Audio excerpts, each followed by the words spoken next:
Boa tarde a todos. Eu me chamo Swender Matheus, aluno do terceiro ano do Colégio Estadual Padre Sigismundo. Hoje estou aqui na ilustre presença do nosso vereador Claudelei, popular cachorro, no qual vai nos contar um pouco como funciona o MST. Você quer se apresentar e contar um pouco para nós quem é você? Muito bem. Claudelei Lima, como disse o nosso entrevistado, é popularmente conhecido como cachorro. Esse apelido, inclusive, muita gente me pergunta por que cachorro, né?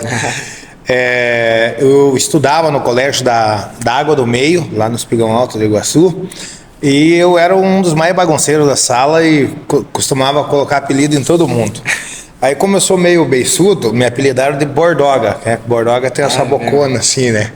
Aí depois começaram a me chamar de Dog. Aí, como a palavra dog, né, é americana, que vem a ser cachorro. Aí eu embrabei e quando a gente fica brabo, o apelido pega. Então, só para esclarecer, né? E aí não teve o que fazer.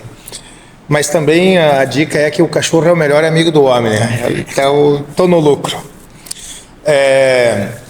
Então, eu nasci no Paraguai, nas décadas de 90 viemos aí para São Jorge do Oeste, mais precisamente na linha azul, e posteriormente, em 91, a gente se mudou para Quezos do Iguaçu. Morei lá na comunidade da linha Jardim,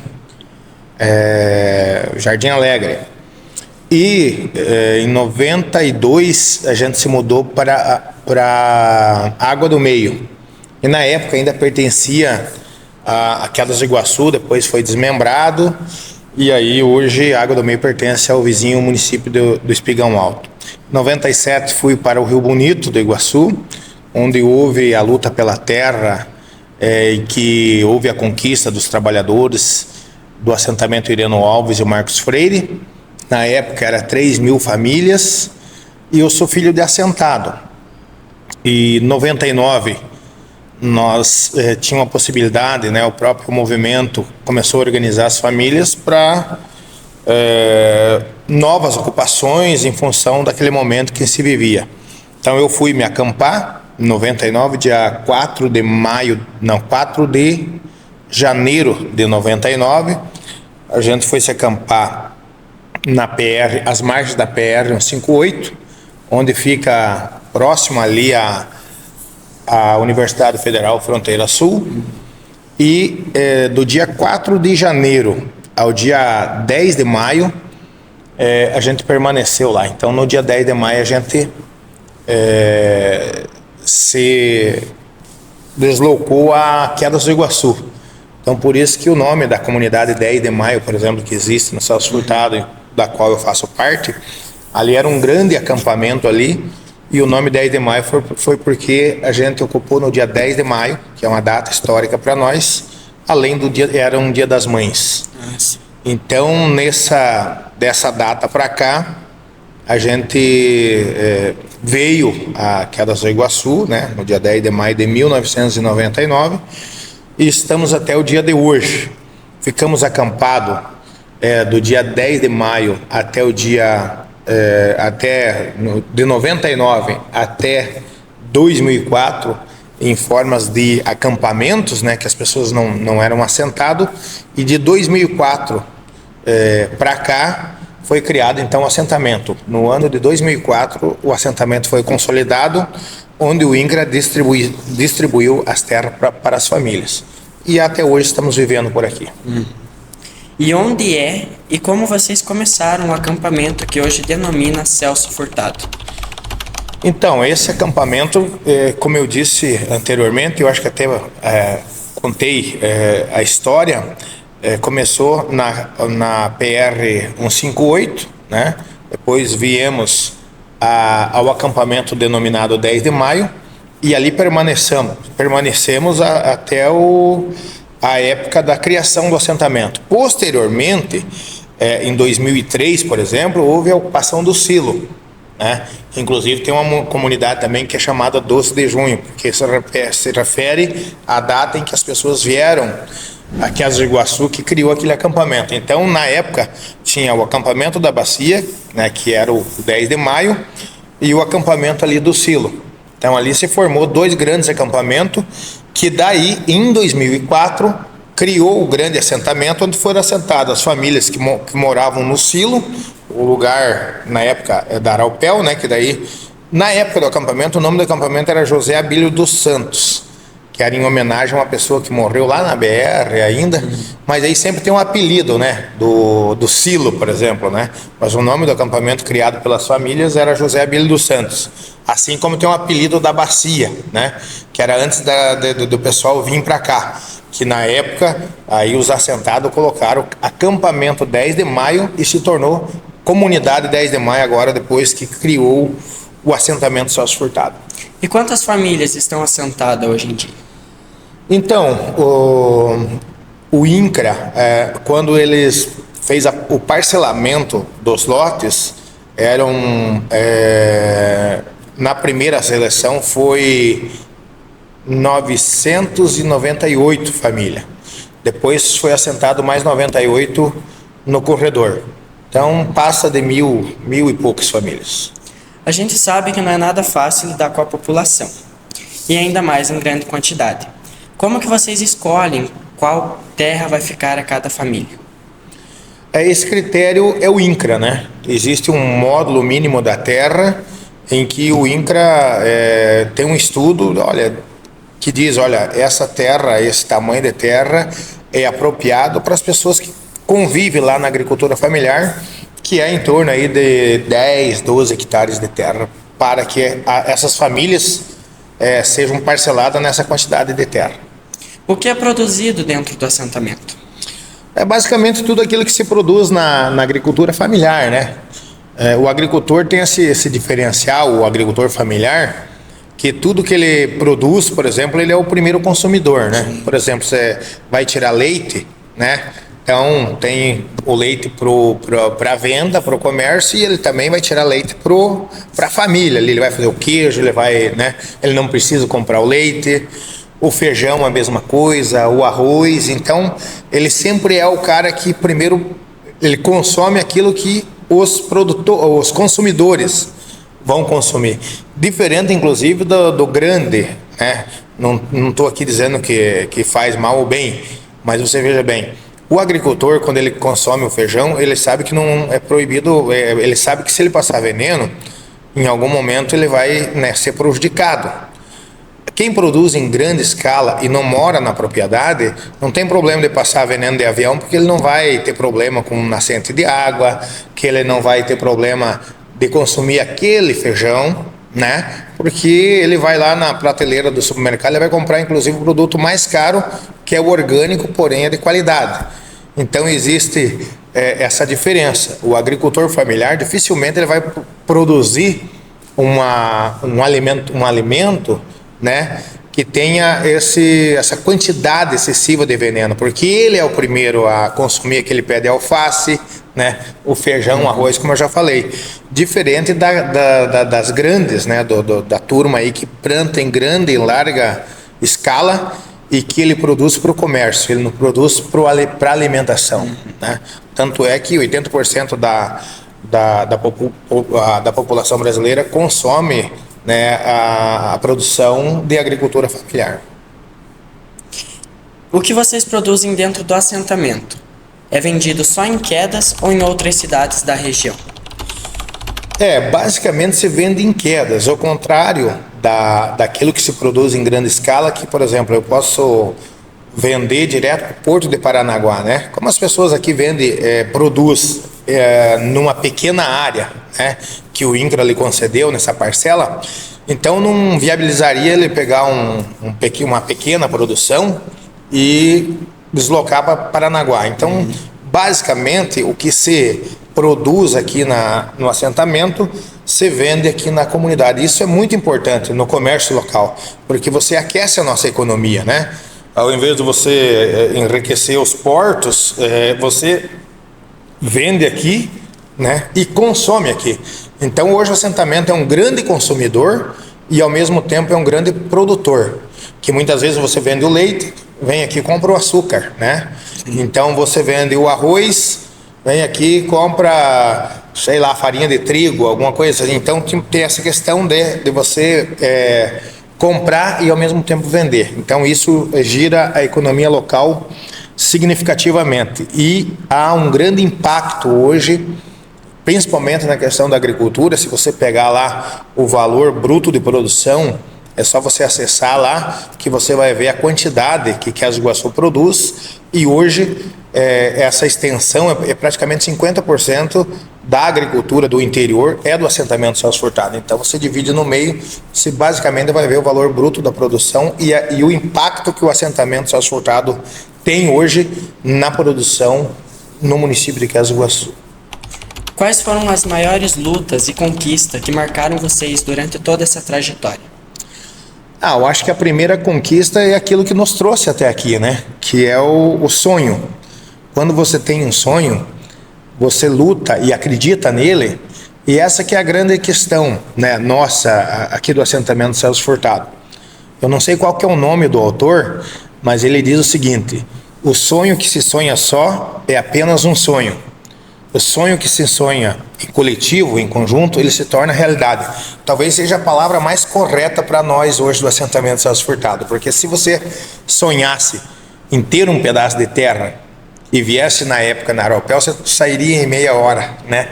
Mas como a gente se propôs a fazer a luta, e hoje a história nos diz que nós estávamos certos, porque a luta que a gente fez foi para disputar uma terra que era do governo, e que é do governo, que é da União, né?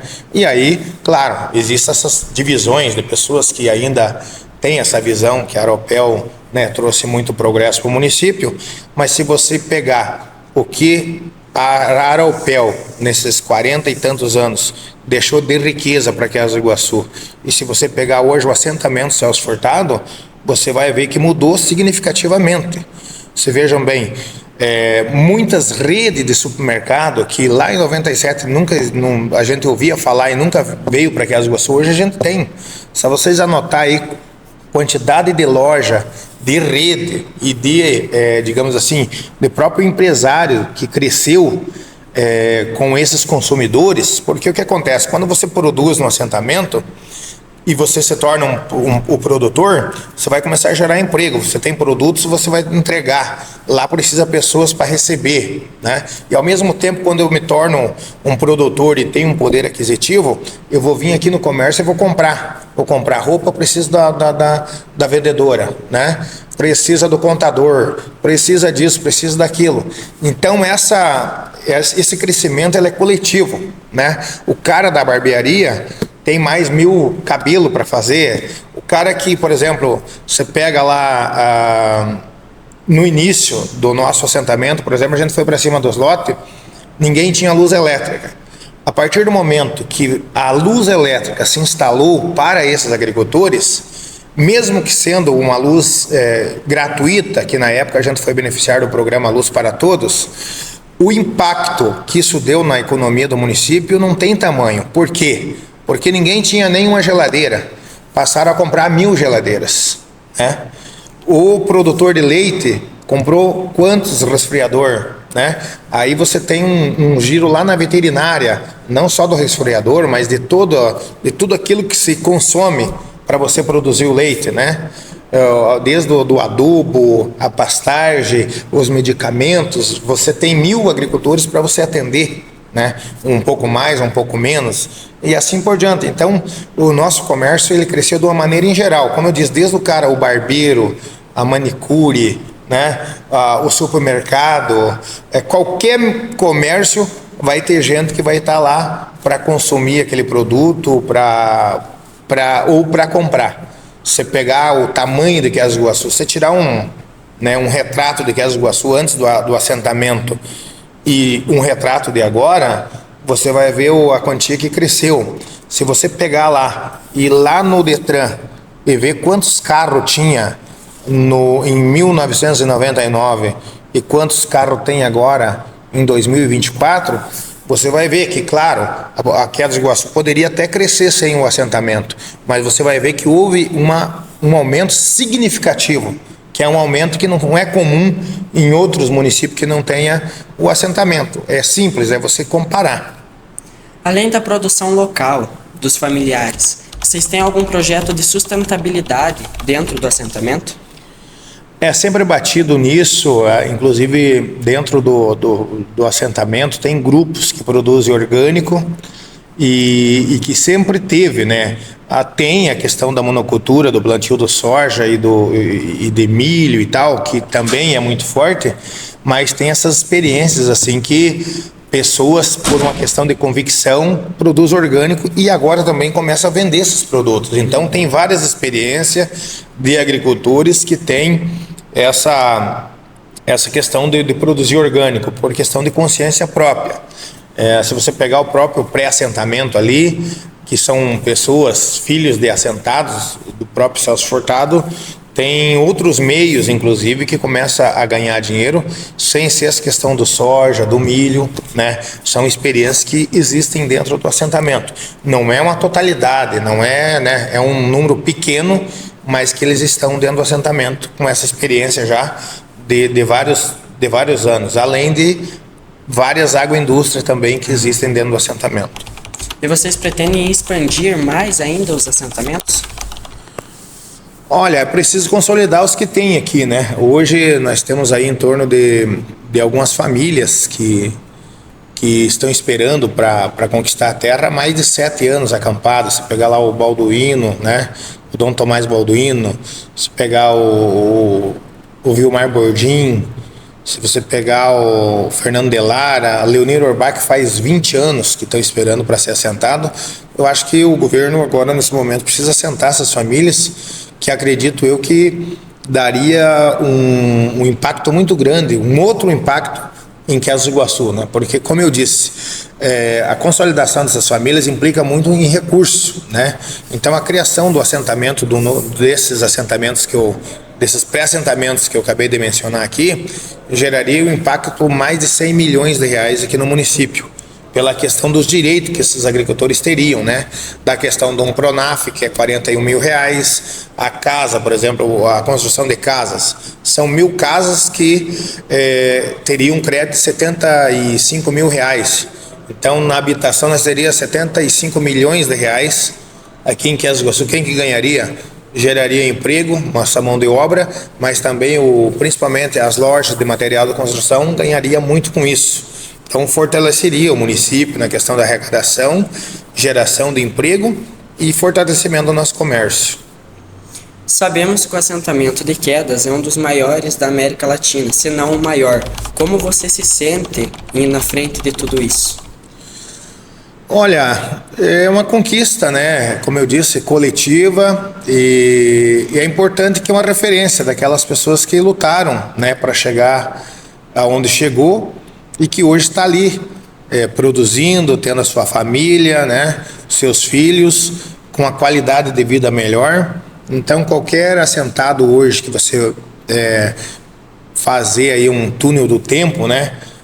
Como ele era em 99, como ele está em 2024, você vai ver que a vida dele mudou 300%, né? Ele não tinha um pedaço de terra, hoje ele tem. Ele não tinha uma casa, ele era sem teto, hoje ele é com teto, tem uma casa e um teto. Ele ficava ali na lamparina, no lampião, na luz alternativa, que não tinha luz elétrica. Hoje ele tem a luz na sua casa, ele quer produzir, ele tem uma luz lá na estrevaria para ele tirar um leite. Então é uma mudança significativa na vida dessas pessoas. Então eu me orgulho por isso, que aquele povo que estava lá desde 99, né, que tinha apenas um sonho, hoje se transformou em realidade e que tem uma qualidade de vida hoje muito, né, significativa se comparar desde 1999 que a gente chegou aqui em Quezos do Iguaçu. Inclusive, agora no dia 10 de maio fez 25 anos da nossa existência aqui em Quedas. Muitas pessoas não entendem sobre greve ou manifestações, e o assentamento fazia muitos processos assim de manifestações. Você poderia explicar um pouco para o povo o porquê disso, por que acontecia essas greves? São manifestações e reivindicações, na verdade, né? se você pegar, por exemplo, assim, não é só a luta pela terra. Você pegar, por exemplo, hoje, uma coisa que pouca gente fala, o 13º, por exemplo, 13º salário. Não existe 13º salário porque o patrão foi bonzinho, digo, olha, você é um cara muito bom, e os patrões se reuniram e disseram, a partir de hoje vamos dar o 13º salário. Inclusive houve candidatos que diziam que não precisaria de 13º salário. Por que 13º salário? Então essa luta foi uma luta dos trabalhadores para que tivesse o 13º salário. Foi uma conquista. As pessoas precisaram se mobilizar para ter isso. Hoje muita gente não sabe disso, acho que isso caiu do céu. Não caiu do céu. Muitas pessoas foram processadas, mas hoje há um benefício que é de todos, de quem lutou e de quem não lutou, né? O processo de assentamento ou de luta pela terra é assim, se as pessoas não se mobilizarem para buscar aquilo que sonha, jamais vai acontecer, entendeu? Não cai do céu. O Brasil nunca teve a questão da reforma agrária. Os outros países, por exemplo, desenvolvidos lá da Europa, para esses países hoje serem desenvolvidos como são, com tecnologia e tudo mais, houve o processo de reforma agrária lá. Lá não existe MST. Por que não existe? Porque as pessoas não existem grandes latifúndios. O Brasil só perde para o Paraguai, o segundo país do mundo em concentração de terra, porque a terra aqui no Brasil nunca foi repartida para as pessoas, nunca foram feita a reforma agrária para as pessoas, foram entregados dos amigos do rei, né? Foi dividido em 6 Marias e assim por diante, foi ficando esses grupos, né? A própria Aropel é um exemplo disso, uma grande corporação que o tamanho do território da empresa Aropel antes do Iriano Alves, que é lá no Rio Bonito, e do próprio assentamento Celso Furtado, fazia divisa com 6 municípios. Tem municípios aqui do Paraná que não teria o território que a própria Aropel tinha no passado, quando não existiam o assentamento. Então, se veja bem, só o fato de um grupo que sequer morava em Quezos do Iguaçu, tinha terra em Quezos do Iguaçu, mas sequer morava aqui, hoje ser dividido em 1.100 famílias, já valeu a pena ter a reforma agrária. Tem 1.100 donos aqui em Quezos do Iguaçu, só isso. A gente não precisa falar na economia. E se a gente for falar na produção, é isso. O que se produzia aqui antes do assentamento Celso Furtado, você colhia grãos e mandava para Paranaguá. Não ficava um grão em Quezos do Iguaçu, na empresa do fulano, do Bertrano, do Cicrano. Não ficava nada. E principalmente o dinheiro. O que ficava em Quezos do Iguaçu era a força de trabalho, que era o salário do trabalhador. Mas o lucro da empresa nunca ficou em quedas. Tanto é que o desafio, ao longo desses 45 anos aí ou mais da Aropel, você tem um prédio em Quezos do Iguaçu que a Aropel investiu, digamos assim, né? Então, eu estou fazendo essa comparação para vocês entenderem. Agora, dentro do assentamento Celso Furtado, hoje, se você vai lá, tem 1.100 agricultores que estão produzindo, né? Uns um pouco mais avançados, outros um pouco menos, mas as coisas estão acontecendo, a economia está girando, as pessoas estão lá, está sendo consumido, está sendo vendido e assim por diante. Você tem alguma dica, algum conselho para quem está crescendo agora, quer seguir um sonho, quer lutar por seus objetivos? Sim, quando eu vim para cá eu era um jovem, eu tinha apenas 21 anos de idade. Eu tomei a decisão de ou colher maçã em Santa Catarina ou ir para a luta. Eu, pessoalmente, né? Eu tinha essa decisão. Você quer ir colher maçã em Santa Catarina ou quer lutar por um pedaço de terra? E eu optei lutar por um pedaço de terra. E acho que fiz a escolha certa. Porque hoje eu tenho um pedaço de terra onde vivo com minha família, né? E acredito que se eu tivesse tomado aquela outra decisão, eu estaria numa situação bastante precária, digamos assim, né? Porque a gente sabe que é muito difícil, né? Principalmente para uma pessoa solteiro. Os dois são difíceis, porque é muito cruel você abandonar a casa e fazer uma luta, né? Principalmente quando você é jovem, assim, você às vezes se sente um pouco envergonhado e tal. Mas eu sempre quando eu tomei essa decisão, eu não me arrependi em um minuto e faria tudo de novo. Mas assim, o conselho que eu tenho, eu acho que a luta pela terra é uma luta interessante, né? Mas também existem outras opções, como você buscar um ensino profissionalizante, fazer uma faculdade, e isso não te impede também de você, ou você ser sem terra ou você fazer uma faculdade, dá para fazer as duas coisas, né? Eu, por exemplo, fui alfabetizado depois de adulto, por exemplo. Eu concluí meus estudos no supletivo, aí entendi que a educação é uma coisa extremamente importante, fiz uma faculdade depois de 35 anos, por exemplo. Hoje sou formado em jornalismo e agora também fazendo uma pós aí na questão de marketing. Então, assim, eu acho que as duas coisas podem andar junto, mas a luta pela terra, ela é interessante e é bíblica, né? Se você buscar lá também na Bíblia, existe a luta pela terra, não é de agora, não é uma questão do MST. A luta pela terra sempre existiu no mundo, né? Então, é uma luta bíblica e acredito o seguinte: tudo que o ser humano fabrica, ele tem direito em colocar preço, né? Menos aquilo que já existia antes do próprio ser humano chegar aqui na Terra.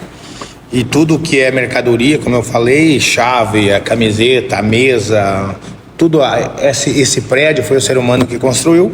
Agora a terra, como eu falei aqui anteriormente, a terra, o ar, a água, a natureza, que o homem não consegue fazer, deveria ser um bem comum para todos os seres vivos da terra, né? Porque é isso, o Criador fez pensando não só no ser humano, mas nos seres vivos da natureza, né, que habita na terra. Então é o que eu penso, né? Mas infelizmente a gente vive num país capitalista que transformou a terra em mercadoria, a água em mercadoria, o ar em mercadoria. Se você pegar o ar-condicionado, é uma mercadoria, né? Essa garrafa d'água aqui, que é um bem comum, que a água não foi o ser humano que fez, mas ele enlata ela e transforma, ou plastifica, ou, né, ela e transforma em mercadoria. A terra, você coloca uma cerca e um portão, virou uma mercadoria. Para finalizar nossa entrevista, eu queria primeiramente te agradecer por ceder um pouco do seu tempo para estarmos realizando. Trouxemos uma breve lembrancinha em agradecimento a você, e queria agradecer também a professora Fabiane por ter nos dado o trabalho e o Colégio Estadual Padre Sigismundo por ter nos permitido estar realizando essa entrevista. Eu que agradeço esse bate-papo que a gente teve aqui na Câmara, né? Agradecer essa dupla que está aqui, a Fabiana, e me coloco à disposição alguma palestra, alguma pergunta, qualquer coisa que vocês tenham interesse, né, em saber da história e dos movimentos sociais e tal. Eu me coloco à disposição porque fiz parte, né, há muitos anos. Hoje eu atuo como vereador, mas a gente tem essa história viva na mente, né? E é isso, um povo que luta é um povo que faz história. E essa história hoje não tem como falar de Quezos do Iguaçu sem não falar do assentamento Celso Furtado.